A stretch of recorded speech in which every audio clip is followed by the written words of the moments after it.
Welcome back for part 2 of the Divine Feminine series. Today's topic is mental balance.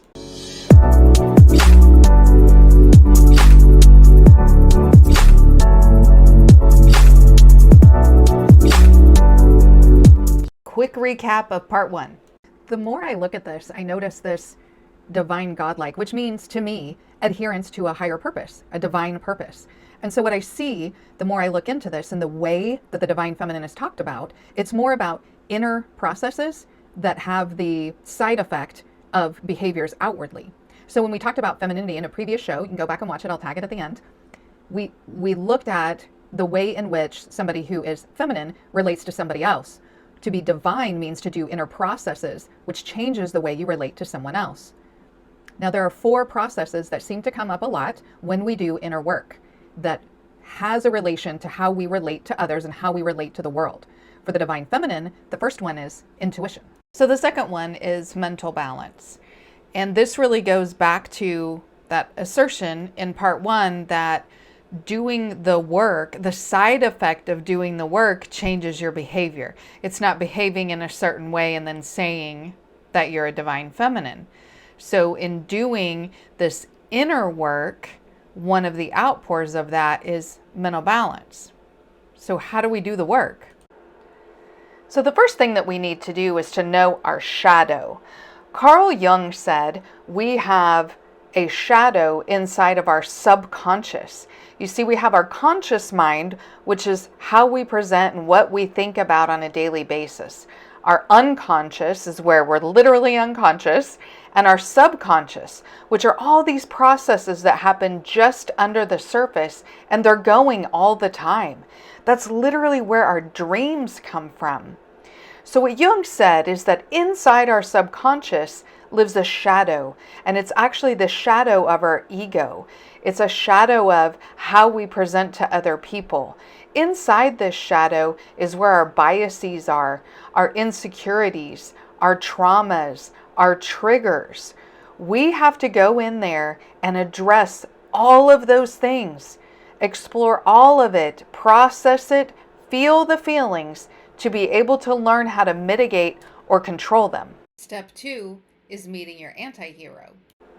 An anti-hero is a main character who lacks conventional heroic qualities, even to the point of being like immoral or unethical.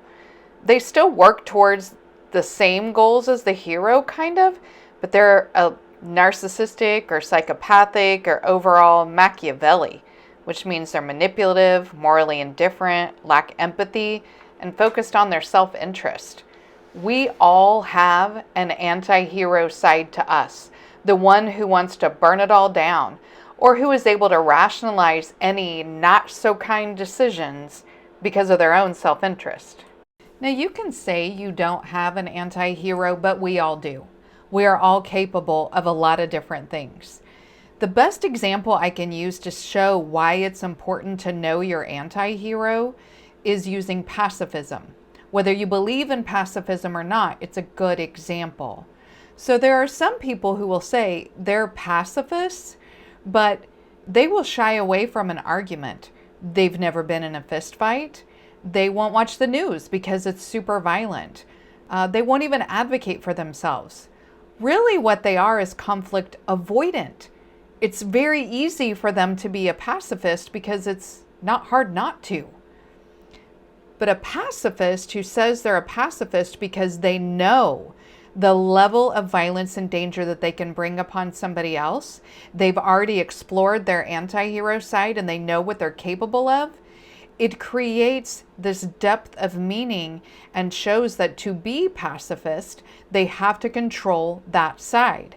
So we all have to know who is our anti-hero and what are we capable of. Now we can move into step 3. We know our shadow, we know our anti-hero. Let's move into our wise mind. In the principle of dialectics, we as people can be of 3 different minds. The first mind is our emotional mind. It's where feelings control our thoughts and our behaviors.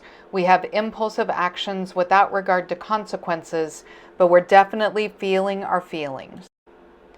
The other one is our reasonable or our logic mind. This is where we approach everything intellectually.